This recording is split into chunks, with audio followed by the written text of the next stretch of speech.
দেখাও তো, এটা ভাই রসুন, কাঁচা রসুন, আমি খাবো। দেখেন, এদিকে নিয়ে আসো।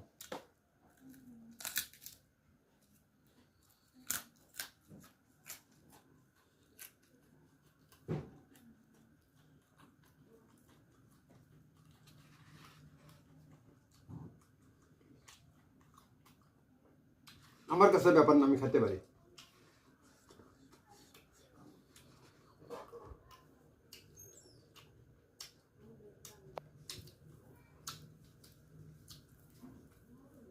একটু ঝাল ঝাল লাগে, অল্প কষ্ট কষ্ট লাগে ভাই, ঠিক তেঁতুলের মতো লাগে এই কাঁচা রসুনটা। কাঁচা তেঁতুল যেরকম লাগে টেস্ট, ওই রকম লাগে।